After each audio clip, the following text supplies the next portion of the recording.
కూడా జీవం ఉండాలి, ప్రాణం ఉండాలి, స్పర్శ ఉండాలి. నువ్వు ఎక్కడికి వెళితే అక్కడికి ఆయన వచ్చేటట్లుగా ఉండాలి. నువ్వు నమ్మిన దేవుడు అటువంటి దేవుడు. దేవునికి స్తోత్రం కలుగును గాక. హల్లెలూయా. నేనైతే పొద్దు నుంచి ఏమీ తినలే. నమ్ముతారా మీరు? నేను అలా ఉన్నానా? లేను కదా. నేను నోరు గట్టిగా లేవాలా. దేవునికి మహిమ కలుగు. అలాగే ఆశీర్వదిస్తాడు. ఈ యొక్క కుటుంబానే కాదు, సంఘాన్నే కాదు, గ్రామాన్ని గొప్పగా ఈ ప్రార్థన వల్ల దేవుడు ఎంతో ఆశీర్వదిస్తాడు. దేవునికి మహిమ కలుగును గాక. యేసు రాత్రంతా ప్రార్థించాడట. మనం ఏం చేస్తున్నామండి ఇప్పుడు? మనం అందరం కూడా రాత్రంతా వాక్యమే వింటున్నాం, ప్రార్థన చేస్తున్నాము. యేసు ప్రభువు ఏం చేసేవారట? రాత్రంతా కూడా ప్రార్థన చేశాడట. అదే లూకా సువార్త 6వ అధ్యాయము 12వ వచనం. మీరు రాసుకున్నారనుక రెఫరెన్స్, ఇంటికి వెళ్ళాక మళ్ళీ మీరు చదువుకునే అనుభవం కలిగి ఉండాలి. దేవునికి మహిమ కలుగును గాక. రాత్రంతా ఏం చేశాడట? కానీ మనం ఏం చేస్తాము? కానీ ఆయన ఏం చేశాడట? ప్రార్థన చేశాడు. ఎవరి కోసం? ఆయన పిల్లలు ఉన్నారా? ఫ్యామిలీ ఉందా? మన కోసమే కదా. మన కోసం త్యాగం అయిపోయిన వారు ఎవరున్నారు? నువ్వు నా గుండెకాయ లేకపోతే నువ్వు నా ప్రేమ అంటారు, కానీ ప్రాణం ఇవ్వమంటే ఎవరైనా ఇస్తారా? ఖచ్చితంగా ఎవరు. చాటింగ్లో మాత్రం బోల్డ్ చెప్తారు, నువ్వు నా ప్రాణం, నువ్వు లేకపోతే నేను చచ్చిపోతాను అన్ని సినిమా డైలో కొడతారు, కానీ ఎవరు. కానీ యేసు ప్రభువు ఆయన సమయంతో పాటు, ఆయన వయసుతో పాటు, ఆయన యొక్క ప్రతిదీ కూడా నీ కొరకు, నా కొరకు రాత్రంతా ప్రార్థించేటట్టండి. దేవునికి మహిమ కలుగును గాక. మన మనుషులు కనుక కుక్కలా వస్తే కనుక నిజంగా కుక్కనే ఆరాధిద్వేమో. అందుకే ఆయన మనిషిలాగా వచ్చాడు. దేవునికి మహిమ కలుగును గాక. మనం నిజంగా మట్టి బుర్రలం కదా. ఎందుకంటే మట్టితో చేశాడు కనుక మనం మట్టి అనుకుంటాము. అవునా కదండి? మనం స్నానం చేసిన మళ్ళీ ఒక మ్యాజిక్ లాగా స్కిన్ నలిపితే ఏమొస్తుంది? ఎందుకని? మట్టిమే కదా, మట్టితో చేశాడు ఆయన. దేవునికి స్తోత్రం కలుగును గాక. దేవునికి మహిమ కలుగును గాక. పరిశుద్ధాత్మ దేవుడు మనతోటే మాట్లాడుతూ ఉన్నాడు. ప్రార్థన లేదేమో మన జీవితంలో. అందుకని యేసయ్య ఒక మనిషిగా వచ్చి ప్రార్థన చేయటం, ఎప్పుడు ఎలా చేయాలో ఆయన నేర్పిస్తా ఉన్నాడు. దేవునికి మహిమ కలుగును గాక. మొదటిగా నేనేం చెప్పాను? ఒంటరిగా ప్రార్థించాడు. అందరూ ఒక్కొక్కటి పాయింట్లు గుర్తుపెట్టుకోండి అమ్మా. నేను వెళ్ళిపోయినా కానీ దేవుని మాట మీ కుటుంబంలో ఆశీర్వాదం తీసుకుని వస్తుంది. దేవునికి మహిమ కలుగును గాక. దేవునికి స్తోత్రం కలుగును గాక. రెండవ మాట ఏంటి? రెండవ మాట, మనం రాత్రి అంతా కూడా చిన్నోడికి సమస్యలు ఏముంటాయి? వాడికి అన్ని వాళ్ళ అమ్మ నాన్న అన్ని వండి పెట్టేస్తున్నారు కదా, వాడికి పని ఏముంటది? కానీ ఒక వేదన. ఏంటి మా సంఘ బిడ్డలు ఇంకా రాలేదు?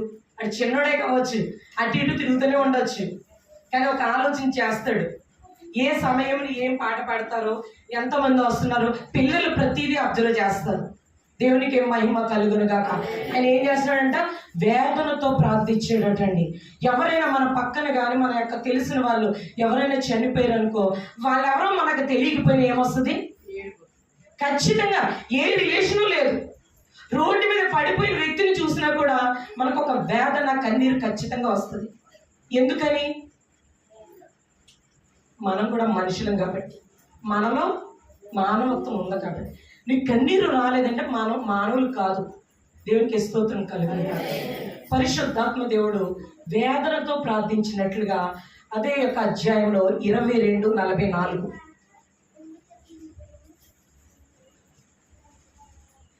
22వ అధ్యాయం లూకా సువార్త.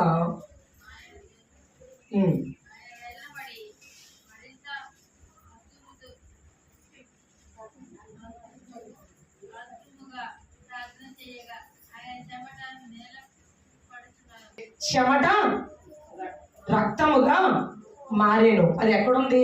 బైబిల్లో నుంచేనే మాట్లాడతా, మేము సొంత మాటలా?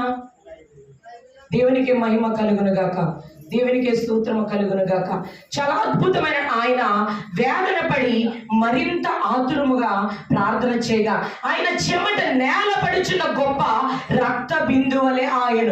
ఈ రోజు మనం ప్రార్థన చేస్తే కన్నీరు కాదు కదా, నీ వస్త్రము కూడా తడవలేదు, నీ మోకాలు కూడా నలగవు, నీ యొక్క ఆలోచన కూడా మారకుండా ప్రార్థన చేస్తే నీ ప్రార్థన దేవుని సన్నిధికి వెళ్ళాలి. పరిశుద్ధాత్మ దేవుడు నీ కొరకు ఆయన చెమట రక్తముగా మారిపోయిందట. దేవునికి స్తోత్రము కలుగును గాక. ఆయనకి నీకున్న బంధం ఏంటి? ఆయనకి నీకున్న బంధం ఏంటి? ఈ రోజు నీ భర్త ఉండవచ్చు, నీ పెయిన్ అనుభవిస్తున్నాడా? నీ బిడ్డలు ఆ యొక్క పెయిన్ అనుభవిస్తున్నారా? లేదుగా. కానీ పరిశుద్ధాత్మ దేవుడు అనుభవిస్తూ ఉన్నాడు, వేదన పడుతూ ఉన్నాడట.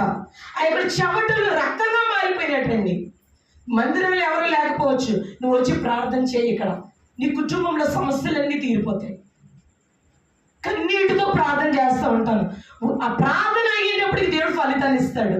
దేవునికి స్తోత్రం కలుగును. ఒక పరిశుద్ధాత్మ దేవుడు అంత కన్నీరు కార్చవలసిన అవసరం ఏముందండి? అంత వేదన పడవలసిన అవసరం ఏముందండి? ఆయన కూడా రంగురంగుల బట్టలు వేసుకుని, కిరీటాలు పెట్టుకుని, ఖడ్గాలు పెట్టుకుని ఉండొచ్చుగా. కానీ ఒక మాదిరి జీవితాన్ని చూపించాడు. దేవునికి స్తోత్రం కలుగును. అదే మాదిరి జీవితం కలిగి మనం ఉంటున్నామా? మందిరానికి వచ్చినప్పుడే కాదు, వెళ్ళిపోయినప్పుడు కూడా మన యొక్క భక్తి మన కూడా ఉండాలి. దేవునికి స్తోత్రం కలుగును గాక. మన నీడ ఏ రీతిగా అయితే నీ కూడా వస్తుందో, మన భక్తి కూడా అలాగే నీ వెంట రావాలి. ఎలా వస్తుంది అని నువ్వు అనుకుంటున్నావేమో. నీ నడవడికి ద్వారా వాక్యముల వెంట ఈరోజు ఇది మాట్లాడాను కదా, నేను ఇలా ఉండాలి అని మనకు ఉండాలి. దేవునికి స్తోత్రం కలుగును గాక. మీకు నేను ఎన్ని మాటలు చెప్పానండి? 3 విషయాలు చెప్పా. 4వ మాట, యేసు పెందలాడే లేచి ప్రార్థించాను. ఇందాక చెప్పుకున్నాం. మీరందరూ కూడా ఉదయాన్నే లేస్తారు ఖచ్చితంగా. మనం అందరం లేస్తామా లేదా? లేచిన వెంటనే మనం ఏం చేయాలంటే ఉన్న చోట మోకాళ్ళు వేయాలి. అర్థమైందమ్మా? మోకాళ్ళు వేసి, ప్రభువా ఈ యొక్క సమయము, ఈ యొక్క ఉదయము మాకు గిఫ్ట్గా దానముగా ఇచ్చావు. ఎందుకంటే చాలా మంది పడకల మీదే వెళ్ళిపోయిన వాళ్ళు ఉన్నారు. అవునా కాదా? ఆ ప్రాణం వెళ్ళిపోతుందని మనకి తెలియదు, అయినప్పటికీ కూడా వెళ్ళిపోతుంది. మరి ఒక దినం మాకు ఇచ్చావు ప్రభు అని థ్యాంక్స్, కృతజ్ఞతలు చెప్పి నీ యొక్క పనిని ప్రారంభించినప్పుడు ప్రతి పని కూడా ప్రభు చేస్తాడు. ఎలా ప్రారంభించాలండి? మనం ఇల్లు కట్టేటప్పుడు ఎలా ప్రారంభిస్తాము? ఒక మంచి ముహూర్తం పెట్టుకుని ఒక 10 మందిని తీసుకొచ్చి